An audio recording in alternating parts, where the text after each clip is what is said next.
Guess what happens when a gardener goes to the Harley Davidson 120th homecoming, Carol? I'm pretty sure I can guess because I saw some of this stuff on Instagram. Tell me, what do you do? She walks around the Airbnb where she's staying and videos and photographs the gardens. I bet she does because I saw some of them and they were setting up a farmer's market across the street. They were. It was a beautiful farmer's market with homemade pastries, which I couldn't eat, but other people in our group ate, and I sat and watched them and thought, those look good. There was even a Harley Davidson themed garden, and they had a Harley Davidson flag, and Harley's colors are traditionally orange and black. So they had orange and black, dark purple stemmed begonias. They bloomed orange with those beautiful dark purple leaves. Oh, it was pretty. Nice. I think I'll put it on our Substack newsletter. Ooh, that'll be nice. People look forward to that. So get us started on this week's podcast, Dee.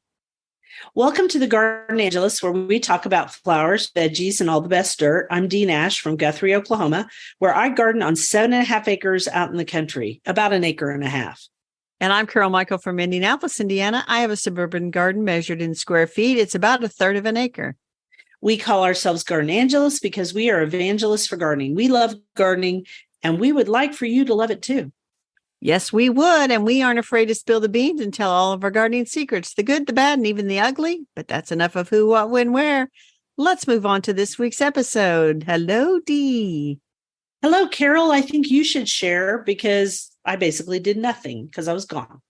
Well, I didn't put this in the show notes, but Garden Club went to a florist and we arranged flowers on Monday afternoon. I brought back a nice bowl with hydrangeas and roses and carnations and statice. And I think I could actually repeat it. So that was kind of fun. That sounds like a lot of fun. Yeah, it was. Very relaxing meeting. What else did you do?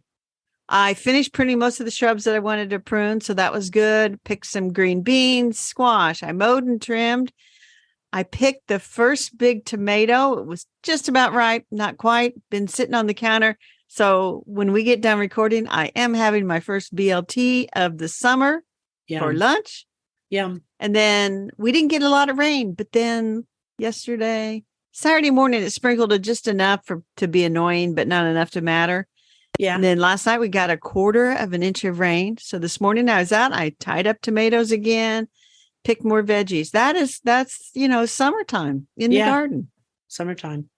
So I did basically nothing in the garden except for harvest tomatoes before I left. And they were partially ripe. Now they're fully ripe. And I'm probably going to eat one for my lunch. And then I also gave my children, who I was paying, detailed instructions on watering the pelargoniums while I was gone because they're not on drip irrigation. And it rained a lot, so I think we're okay. I haven't checked the rain gauge. I didn't get home last night until 9:30 p.m., but I've got some things to do this week. So weeding, I'm sure. Shall we talk about playing favorites? Yes, playing favorites. Go for it.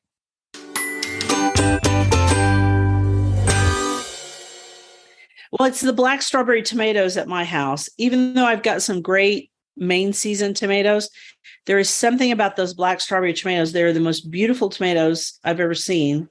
And they look really good on a plate or in a salad, and they taste really good. So my black strawberry that I grew from seed that you sent me, they look lovely. The plants are big. There's a lot of tomatoes on them. I've been eyeballing that. And also you sent me Evil Olive. She's got a lot of plants or tomatoes on her, which, I was worried about my tomato plants. Yeah, I was too. They're beautiful. They're fine now. I mean, mine, there was so much rain here that I had to turn off the drip irrigation because they were just getting too much water. And so I was really worried about them. I was very worried about Evil Olive. Evil Olive looked like it was going to do nothing, and it had really bad growth at the beginning, but now it's just taken off. And it's produced a ton of tomatoes. Oh, yeah. It's going to be a good year. What's your favorite? So my favorite, my double tiger lilies are just starting to come into bloom. And those are the most unusual flowers, the Lilium lancifolium floropleno. Mm-hmm. They look fancy, but they are easy to grow. So those are starting to bloom, and I do like those. You know what's interesting? Mine are blooming at the same time. Well, mine are just starting to bloom. Okay, well, mine are in the middle. So there you go. Isn't That's that fun. cool? They do look fancy, That and they is. are not hard to grow, unless, of course, you have lily beetles, and then, all bets are off. Well, mine are spreading too. So I just let them drop little seeds and things, and they're I do spreading too. out nicely. I gave some to my sister, my older sister. I thought her grandkids would like seeing them. I think they would too. All right. Here is the quote. A walk in nature walks the soul back home. Mary Davis. And I did not look up Mary Davis. Neither, but I think she sounds like my kind of girl. Yes. All right, flowers. We're going to talk about perennial hibiscus and new varieties. And there are quite a few new varieties out. We are looking at some of them. This is not an all-inclusive list, but they've been working on perennial hibiscus for quite a while. They've also been working on Rose of Sharon. And when I say they, I mean hybridizers. So I've been seeing lots of both of these, and they're both considered hibiscus now, but we're talking about these hibiscus, not the Rose of Sharon, which used to be Althea, I'm just going to say, and now it's a hibiscus. So it just complicates everything. Anyway, back to the perennial hibiscus, new varieties, Summerific Holy Grail and Summerific Perfect Storm. I have both of those. How lovely. I knew you did. I think I knew you did. Actually, one of them is blooming right now. The big red one is blooming right now. And the grasshoppers haven't found them yet. And their dark leaves make me really happy. Both of these have the dark purple leaves. And I think Summerific Perfect Storm is the one that's white with the deep dark pink veining in the middle of it.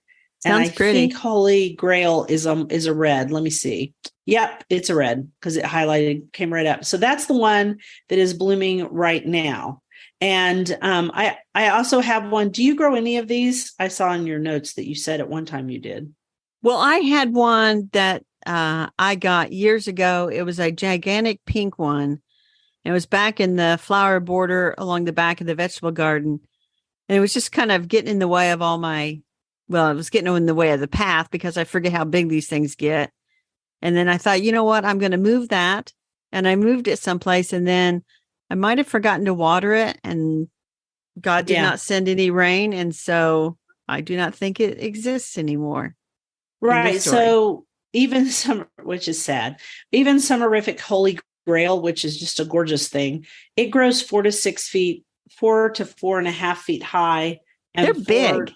To 5 feet wide. Yeah, they are not a small plant. But here's what I like about them. They die all the way to the ground in the winter. And then you have these dead sticks and you think that they're dead, but they're not. And then they just, as soon as it gets warm, they start shooting up leaves. And all of a sudden they're this big shrub in the middle or the back of the border. And I can see this one, the one I just said, Summerific Holy Grail. So you're getting new growth on the stems. No, I'm getting new growth from the ground up. They die all the way to the ground here. Yes, same here. And I would normally just cut those off in the fall. Well, I don't clean up my garden in the fall, and birds actually perch on the stems. And so I figure it just gives them somewhere to perch. And then I just clean it all up in the spring. But either way, anyway, they're really beautiful. They have dark leaves. And then there's a whole article from Proven Winners about their top 10 hardy hibiscus, which of course is promoting their plants. But there's Berry Awesome, which I may also have. There's Perfect Storm, Holy Grail. I have Perfect Storm and Holy Grail. And then they also are going to talk in this one about the Rose of Sharon. So if you want to, we could talk about Rose of Sharon next week if you want to, but great plants. And then if you go over to American Meadows, they have the Luna varieties. And the Luna varieties are also beautiful. So if you go over to look at theirs, and we'll link to these, the Luna varieties are a little bit different. So these aren't like tropical hibiscus, which, just I grow them in a pot unless you live way down south, and then, they'll overwinter. But here they won't.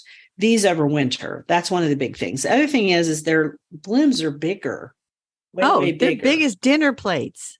Yeah. And so Luna, these all have green leaves and they're fabulous too. I also have one called Be My Valentine or My Valentine that I bought years ago that is a dwarf variety. And I have another one called Cranberry, I think it's Cranberry Crush, and it's a short variety too. And then I have Muy Grande, not Muy, Muy. I don't know why it's Muy, maybe My, I don't know. Anyway, Muy Grande gets easily 6 feet tall, That is a big 4.5 feet wide. Yeah, it's huge and it has great big, huge blooms. My only complaint about these hibiscus is that grasshoppers love them. So I'm going to go out and spray them with garlic oil next week because we're supposed to have a cool down next week. I can't spray anything with oil above 90 degrees. So they're just a great plant. And I think more people should grow them and think of them as a big old shrub, like in the back. Yeah, you could think of them as a big old shrub. And that's probably where I failed is I had them in this 18-inch narrow bed and then they would get in the way of the path. And I'm like, you're in the way. Yeah, those are too big. Yeah. So I would have to think where I have room for something like that, though. My garden is getting a little bit crowded. Your garden, at the very end of your garden, so that they were a focal point. You mean the end of one of the beds where the vegetables are? Yeah, at the very back. Because you know what? They'll bring in pollinators. They'll get in the way of the path back there. Oh, that was the problem. Put them behind the beds. I don't know what you're going to do. Anyway, they're wonderful plants. There's also the Texas star types. And so the big joke used to be that the Texas star types, that their leaves look like marijuana. But frankly, marijuana is everywhere now. So who cares? It kind of ruined the joke. And they're hardy up to zone 4. Yeah. So you can go them pretty far north. I looked that up because I thought, I know I can grow them here without any problem. I'm pretty sure you can grow them in 5, but they said all the way to 4. Now, if I was in 4, I might put a layer of mulch over the roots in the fall just to double be sure. Like over the crown, just loosely, so that, Yeah, they just come back here every year and they're easy and you don't have to do anything to them. They are very easy, but when you move them and you forget to water them like I do, then they're not. I have a neighbor around the way and they have these in their front bed, kind of in between the shrubs. They sort of show up about this time of year and they look very lovely. They got a bunch of pink ones. It's an easy plant to share if you remember that watering part. Yes. Well, the problem, of course, is you don't really notice they're there until it's summer. And that's when you don't really want to move things. And it'd be really easy to kill them that way. The other thing, I guess I have to give them a shout out too, because the one that I have out here, the one summerific with the dark leaves and the red blooms, it got stepped on by me, maybe the deer, I don't know. And I broke off 2 stems of it. But you know what? That thing, it did great. It just grew other stems and went on. And now it's doing great out there. It said, I'll show Dee. She's not going to stop me. It's only been out there 1 season. So anything else you want to say about perennial hibiscus? Just what I said is they're great tropical look, but they are hardy. They're big. Plan where you're going to put them because they're big. And they are big. If you move them, you should water them. Oh, and they save you from little leaf syndrome. You know how sometimes you'll have a whole bunch of plants and they all have tiny leaves? Not these babies. They have big old leaves. No, great big leaves. Great big leaves.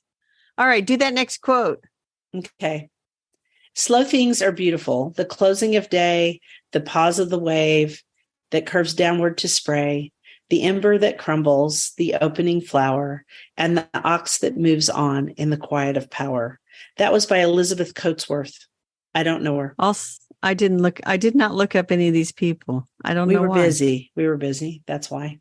So for vegetables, it's summer. So we're going to talk about melons. And we're talking about melons, the cantaloupe, watermelon, honeydew, and the other type of melon I'd put in there is pumpkins. Yeah, because they're all part of that group. And the interesting thing is, you said why we don't grow them. Well, I do grow cantaloupe quite often. I like cantaloupe a lot. My husband really likes cantaloupe. But now that there's just 2 of us, you don't need very much of it, right? No. I've only grown honeydew like once or twice because that's such a long season. It takes forever to mature. And that's why you always get it in restaurants and it's not ripe because it's hard to get it ripe. And then and I may be saying this wrong, the Sharon Tay melons, I grew those one year and they're kind of like a cantaloupe, but they kept talking about how perfumed they were and how much better they were. And I guess you just have to have the right palate for it because I thought they tasted like yuck. So I never grew them again. And then I mostly grow cantaloupe. I grew a cantaloupe and I should have looked up the variety before we did this podcast. And I don't know if I can find the variety afterwards, but it would made a much smaller melon. And so it was almost a personal size to eat, which was, that was pretty good. Yeah. It was an heirloom variety, as I recall. Yeah, it was little. It's kind of like the Moon and Stars watermelon that is smaller too. And now they got really small watermelons. But the truth of the matter is in Oklahoma, and I'm sure in Indiana, this time of year, every roadside stand is just filled with watermelons and cantaloupe that are grown by farmers who do this as a specialty item. So I just buy one for Bill and me. However, I do have a funny cantaloupe story. I want to hear your funny cantaloupe story. So I was pregnant with Megan and I decided to do the Three Sisters. Gosh, that would be 30 years ago. Wow.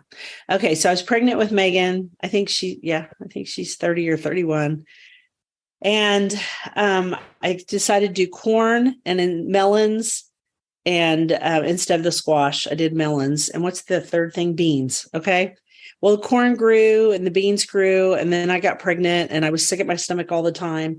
And then the ambrosia cantaloupes went absolutely crazy in that garden it's down in where it's a flower garden now in the backyard. Anyway, every time I went outside, I would get sick at my stomach because the whole area was perfumed with melons. And I had melons everywhere. I had melons coming out of my ears and I couldn't eat any of them. That's the end of my story. It was the most successful thing I grew that year. And I just stood out there and looked at it and thought, I can't eat you. And grass grew up in my garden. So see, my garden isn't perfect, even especially when I'm pregnant, which I don't get pregnant anymore. Yay. Okay. That's all. I'm looking now to see. I was going to say about the melons. I have a pumpkin out there that I got from Burpee to Grow. And we talked about it earlier this season. So I didn't write down the name of it. It's mostly it's just two vines right now. And I have not yet seen, listen to me. I haven't seen any pumpkins form yet. It looks like it's in the stage where it has the male flowers, but I haven't seen a female flower yet. So we shall see. Okay, so I have a pumpkin growing by accident. It's down in my brush pile. It's one of those pumpkins I threw down there. And I'll be honest, it just started getting male pumpkin flowers. And I don't expect it to make pumpkins because I'm doing absolutely nothing for it. But my thought is I might fry the pumpkin blossoms because I love those. So I might do that. I have not fried those. Oh, but fabulous. The reason I don't grow melons is it does take a long, long time to get a harvest. Yeah, it does. And it really does. I know in southwestern Indiana, they grow them where they have a lot of sandy soil, and they grow something called a Decker melon, which is from Decker, Indiana. So I do look for Decker melons in the late summer because they're actually pretty good. And they say it's because of where they're growing. And in our case, I'm sure that's true because especially with watermelons, in our case, it's Rush Springs, although we get watermelons from lots of places. But this is a cantaloupe, not a watermelon. Oh, well, I'm talking about watermelons. Okay. I mean, we're just discussing melons. All right. I also found the cantaloupe that Bill really loves, which is ambrosia, and I'm putting it in our show notes.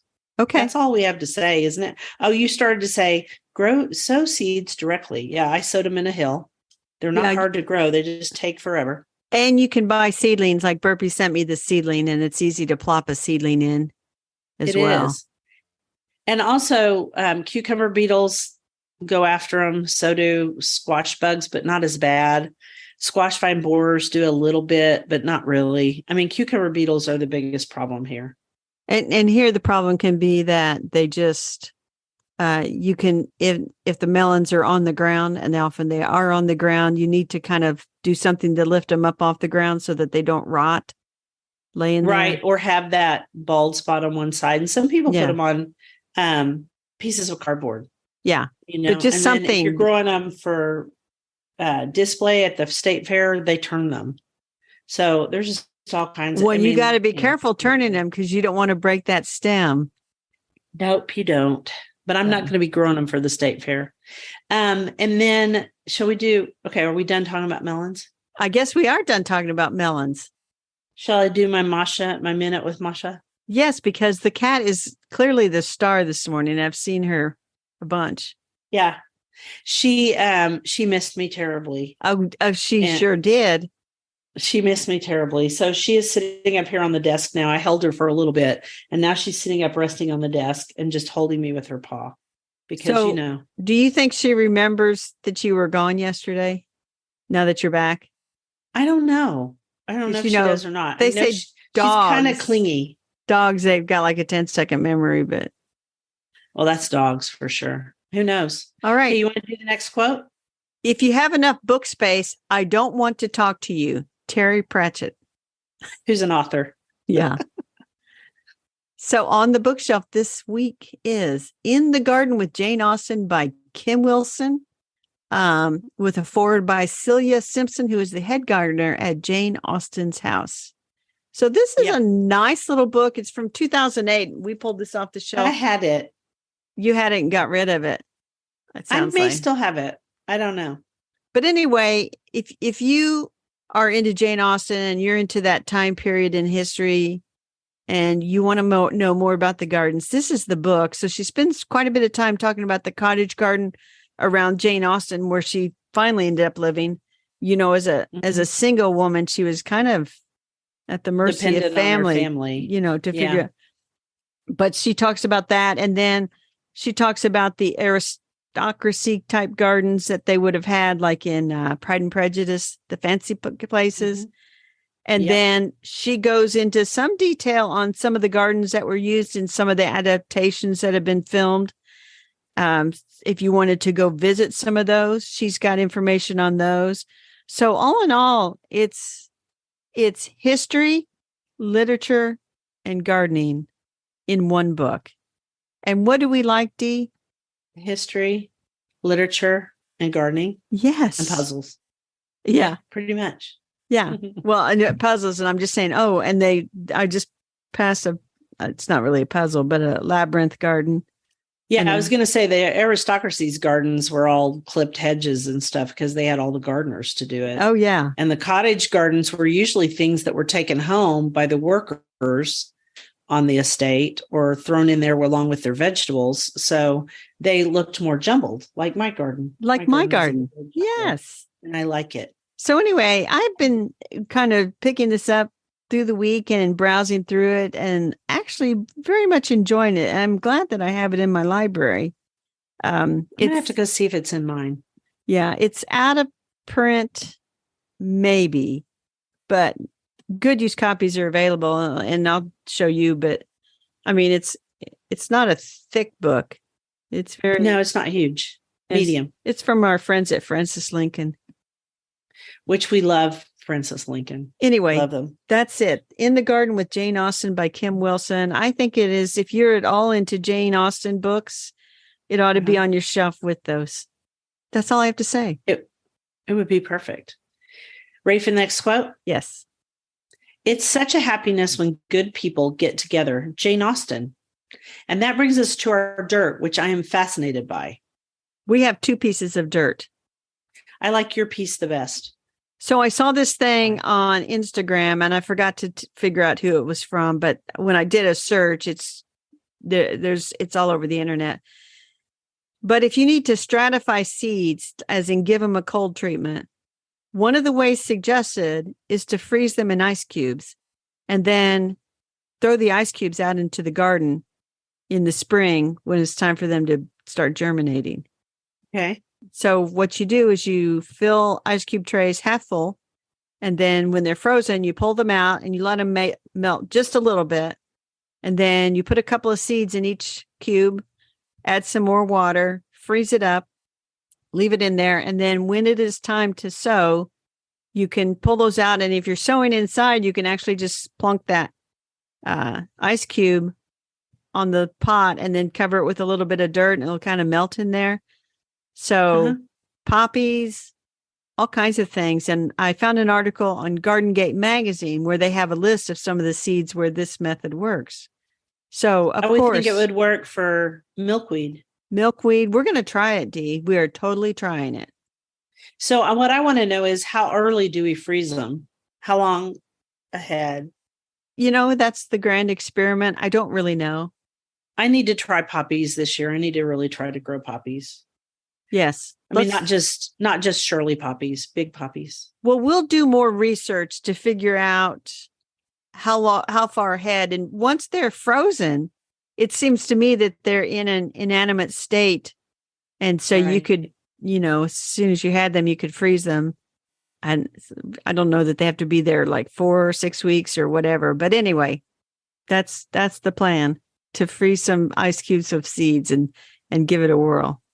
Sounds like a good plan to me. I'm taking a picture of Masha next to us recording. Okay. It's funny. Okay. I'm going to send it to listeners. you. Yeah. All right. So the next part of our dirt is I'm reading A Tree Grows in Brooklyn finally. I'm embarrassed to say I never read it because everybody's read it but me. Have you read it? No? No. Apparently I feel better now. Yeah, I bet you do. I'm reading it. It was on the Well-Read Mom summer list. And I had to laugh because at the very beginning of the book, when I'm reading it, I realized what tree she was talking about. Yeah. And I was like, no wonder it did so well in Brooklyn, growing practically in concrete, which of course it's a metaphor for her life. But the tree of heaven, which is Ailanthus altissima, is a rapidly growing deciduous tree native to China that has become a widespread invasive species across North America. Oh, yeah. And I was telling you last week when we were talking about this being the dirt, that my grandmother, who lived near downtown Indianapolis, she died in 1972, but I remember as a kid, she had a tree of heaven in her backyard, and they had just come out with how invasive and horrible, and you shouldn't plant, it was illegal now to plant. It's beautiful, right? Isn't it a beautiful tree? It's a big tree. It's a big tree, and it has ferny-like leaves, I'll say. But she was afraid that the police were going to come and arrest her for having that dumb tree back there, which, of course, they weren't. That's funny. She was starting to have some dementia problems. Yeah, I can see where that would be. Oh, bless her heart.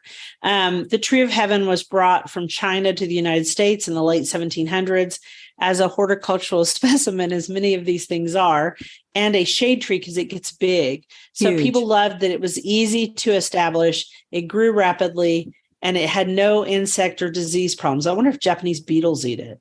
I don't know. Who knows? Anyway, it's a big, big problem. It has spread all over the northeastern United States and apparently into Indiana. And it is a big problem. So we found this actually from nature.org.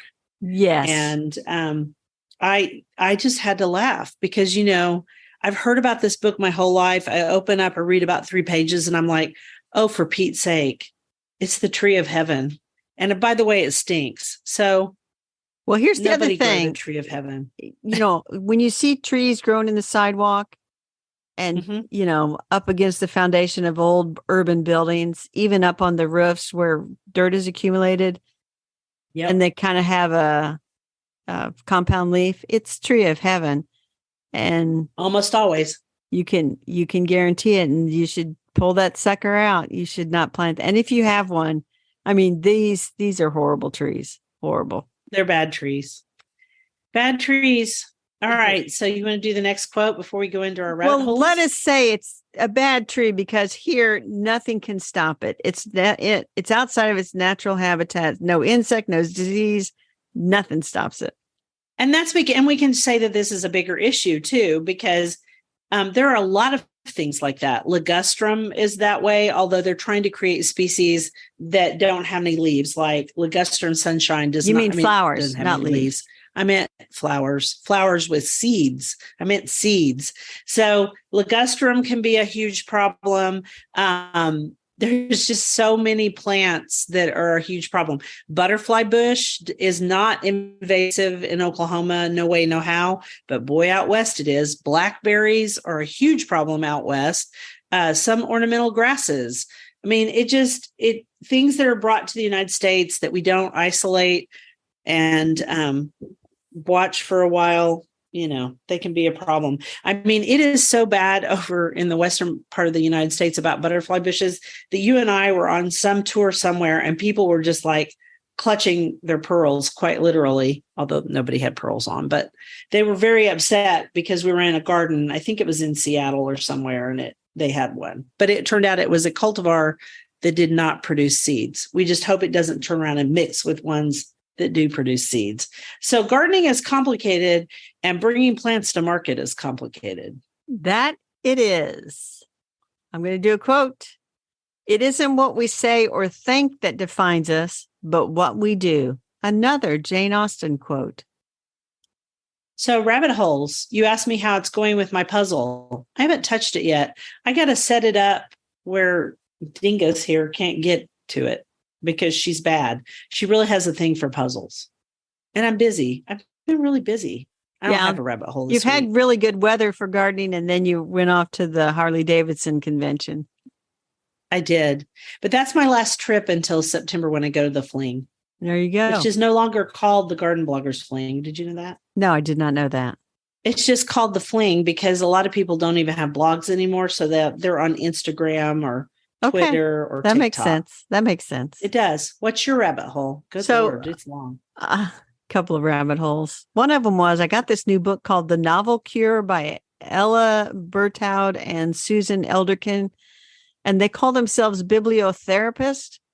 And so for whatever ails you in the book, they tell you what novel you should read. And so they said, That's funny. A lot of people recommend different nonfiction books for different kinds of things. And they're like, but novels are the real cure. And so they're keeping with our Jane Austen theme. So for example, they said, if your ailment is being a daddy's girl, they recommend that you read Emma. And because she is, if you are arrogant, they suggest that you read Pride and Prejudice. Good choice. There's an index with the authors, so you can look down to see if your favorite authors are included. And then they have a 10 best lists for different things. So they have the 10 best novels for 60 somethings, which we are. That's us. Yeah. And you said we should write a I misspelled it. Bibliotherapy. Hort bibliotherapy. We could recommend gardening books to people. Well, that sounds like fun. We do every week. We just don't have a top 10 list. We could though. Yeah. So the other rabbit hole I went down is I saw this a person on Instagram. I think it was Black Forager, and she showed how to make rose water. So I don't know if you sent it to me. You get a pan, fill it with water and the rose petals, and then you put a bowl in the center, and then you invert the lid over the pan and you heat the water so that it starts to simmer.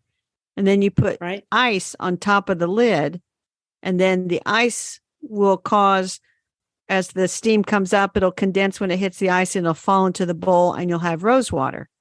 Okay, you do that. I was going to do it, Dee. I had some roses out there. They weren't as scented as I'd like, but I didn't have very many. And then when I picked a bunch of them, they had earwigs in them. And I'm thinking, oh, gross, I'm not doing this with this. And then I thought, well, I'll make lavender water. And all my lavender is all dried up. And it's like, oh, I need to trim back my lavender. It's all done. I do too. And I thought, I wonder if you could boil the lavender leaves to get the oils off of that. Because that's probably where the oils are. It wouldn't be quite the same, but you could do that. Sure. So I've got that on my list of things that Carol wants to try when she has a bunch of rose petals. Okay. Sounds good. Those are my rabbit holes. Well, that's our rabbit holes because I really don't have one. I was immersed in Harley Davidson, everything all weekend long. It was really fun, though. I sat with a lady on the way back on the first flight. Yeah. And she was super sweet, and her husband rides too. And so we compared pictures and their groups and all that. It was really like a big club. So she was fleeing as well, and her husband was going to ride his bike back. Yeah, we both didn't ride back. She was like, I'm not doing that. I said, I've done it once. And she said, I'll ride about 4 hours, but that's all I'm doing. And it takes them 2 days to get back. So, all right, this is our garden commissions. You go first and then I'll go. So it's summertime. We got to harvest, weed, water, mow, repeat. Harvest, weed, water, mow, repeat. I am now thinking about, I wrote a blog post last night, doubling my seed starting capacity by buying another metal rack from Costco. Yeah. And I used to have 2 racks. They weren't quite as big as these. And I thought, well, if I get the room kind of cleaned up and I get rid of some plants that just aren't performing, I probably have room on the other side to put another rack and, plug it in and put the lights and everything. And so I thought, you know what? As much as I have loved the seedlings I've grown this year, zinnias, celosia, snapdragons, all my peppers, all my tomatoes, your petunia. I need more space. So I'm thinking about that. You know what? I think you should do it because I have never regretted starting mine. I mean, I love mine. I love my seed starting rack. And this year I started so much from seed that I started a bunch of stuff in the greenhouse. And then I started a bunch of stuff on my seed rack too. I got a little overwhelmed. I had a lot of stuff going, but it's a fun thing to do. Yeah. And I just, a lot of little stuff is sort of just like made its way into the sunroom. And I'm like, I can clear this out. That's where the rack's going to go. So I might order that. The trick on that thing is to order it from Costco to be delivered, because then you don't have to mess with trying to get that big thing home. Yeah, because that's a lot of work. Okay, in my garden, I will be weeding, I'm sure, because it rained a lot while I was gone. I need to go out and check the zinnias and my other cut flowers to see if they need deadheading. I need to harvest tomatoes, eggplant, and peppers on repeat. And, just enjoy the garden when it's not so unbelievably hot like it's going to be today. But they say next week we're getting another cool down, thank God. And so I'll enjoy it then. Well, we're supposed to get some nice rain the first part of this week, which will be nice. But the air quality went bad again. Yeah. Did you hear me cough a couple of times? The air quality was bad in Wisconsin, and I was on the back of a motorcycle. I couldn't figure out what it was because it wasn't as bad as like during the very worst part of it. But I just knew that that even though I was using all my medicine, that I was like, what is blooming up here that is giving me such fits? Well, then when we drove over the big bridge, which by the way, that's where mill organite's made. And so you smell mill organite as you drive over this big bridge. Yeah. It's a fertilizer made from Milwaukee poop. Anyway, driving over it, I was looking around and I just saw this haze everywhere. And I said, Bill, what is that, fog? And he goes, I don't know. Well, then there was an air quality report. It's those fires. Yeah, it's still those fires from Canada. So the number was 134 this morning, which is not as bad as over 200 like before. But anyway, I've never had this before. We'll just plow through, Dee. We just plow through. Yeah. All right. Well, we want to thank you for listening to The Garden Angelist. I hope you've hit that subscribe button so you don't miss a single episode. We publish every week on Wednesdays at 12 a.m. Eastern Time. If you listen to Apple Podcasts, we would love a 5-star review. That helps us get noticed by others. Could you also share our podcast with your friends? Word of mouth is still the best way to get the word out there. And be sure and check out our show notes for links for more information about today's topics, plus links to our own websites. And subscribe to our Substack newsletter, The Garden Angelist at Substack.com, also linked to in our show notes. If you do, you'll get a link to listen to the podcast a day early. If you want to help support us, use those affiliate links. If you buy something after clicking through on them, we're in a small commission and it costs you nothing. Or you can set up a monthly subscription through Buzzsprout or make a one-time donation through PayPal. It was lovely to chat with all of you over the Garden Gate. Bye until next week. Bye, everybody.